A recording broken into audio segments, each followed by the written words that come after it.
Hi, my name is Rob Wormowski, and I produced the video you're about to see for Gearwire.com.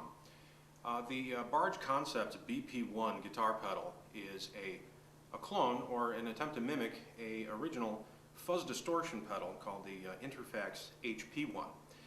Now, the HP-1 has been in use for years by a guitarist by the name of Steve Albini, a Chicago-based guitarist and studio owner. And I knew this, and so I contacted Steve to see if he would be interested in comparing the BP-1 clone to the HP-1 original, which he agreed to do, and that's exactly what we did. Now, one thing I want to make sure everybody understands is we got different results that Steve got when we tested the BP-1 ourselves under different conditions with different guitars and different gain structure and amplifiers. But that said, let's take a look and see what Steve Albini was able to do with the BP-1 pedal.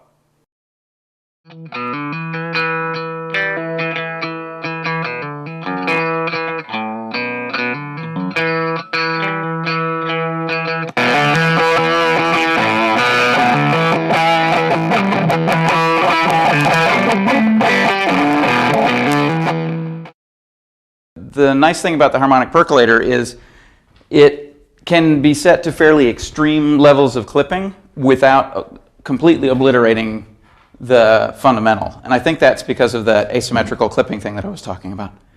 I wish I had a chalkboard right here because, number one, it would be a really good visual, and number two, I could draw the little waveform and show you what I was talking about. And the other thing that's nice about the harmonic percolators, and I think this is why I got the name harmonic percolator, if you stroke harmonics on the guitar rather than fretted notes, those are much lower electrical signal coming out of the pickup, but the harmonic percolator has enough gain that it can make those like sort of compete in volume with your normal plucked notes. We'll listen to the original recipe and then I'll show you what this new box sounds like. This is an Interfax harmonic percolator. It's been around the world a couple of times, and this was an actual made by the crazy dude in Milwaukee Interfax harmonic percolator. There are several iterations of this device. There are those that were made by the crazy dude himself. There are those that were assembled from parts left by the crazy dude after he died, and those were made by a guitar shop called the Rock House in Milwaukee. And then there are several people who have done what they consider recreations of the harmonic percolator. But this is the one that I started out with, and this is what I'm used to. So this is a single coil guitar played by itself without the harmonic percolator. And here's a harmonic on it. That's a root harmonic, and this is a clean harmonic.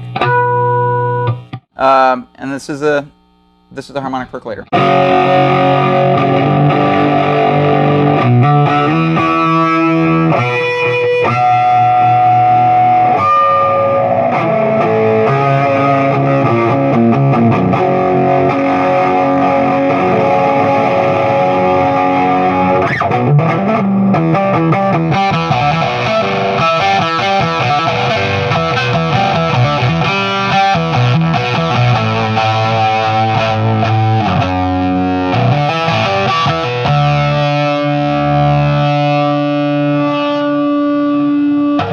One of the nicest things about the harmonic percolator is that if you don't feel like playing guitar for a while, the harmonic percolator will do it for you, which is, you know, one of the reasons that I use it.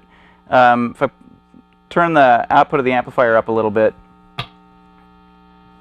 then it has a pretty good acoustic feedback through the pickups. That is, the pickup through the feedbacks, the acoustic pickup through the pickups as microphones will drive the percolator just as well as a plucked note will. Like the whistling quality that you get from this distortion pedal seems to be more controllable and more usable than a lot of other distortion pedals. Like the microphonic feedback seems to be more useful.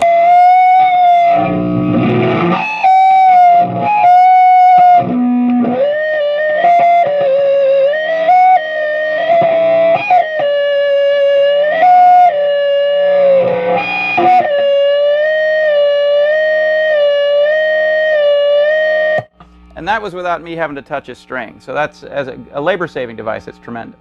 This is one of the Barge Concepts pedals. We have two iterations of the circuit. I don't know how different they are. There are two knobs on the far left called drive and output. I have no idea what those do, so I've turned those all the way down. I tried turning them up and it didn't seem to make any difference. And in any case, I believe that the red light on the drive button means that that's disengaged. When I use the harmonic percolator, it has two controls, balance and harmonics, and I have both of them all the way up. By that, I mean the harmonics is the distortion generation. I have that at maximum, and the balance is the blend between the distortion signal and the clean signal, and I have that turned all the way up as well. That's my normal usage of the pedal, is for sort of sound effects. And so that's the way I've got this set. There appears to be a difference in range because the output of this pedal doesn't sound very much like the harmonic percolator I'm used to. I'll show you what I mean.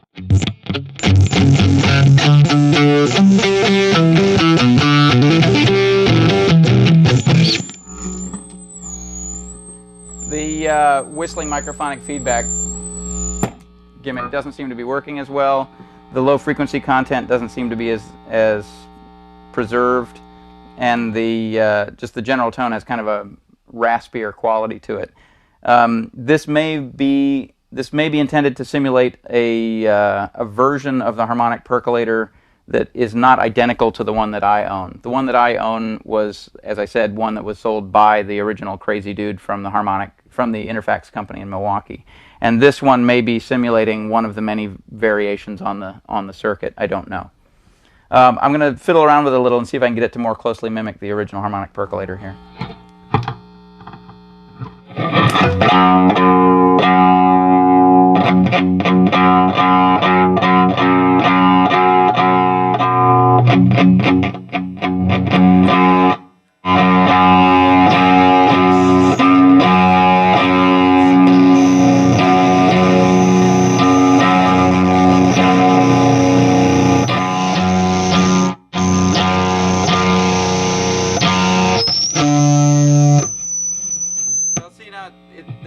There's some sort of a high-frequency resonance in this pedal that doesn't exist in the original harmonic percolator, and I can't seem to tune it out.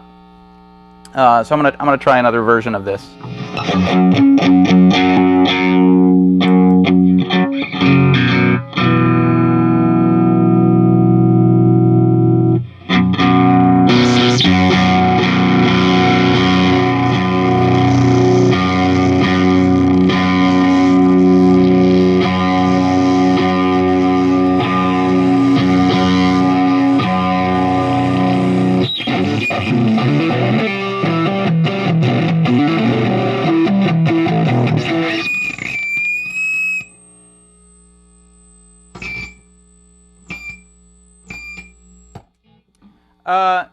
This version of the pedal, that is this particular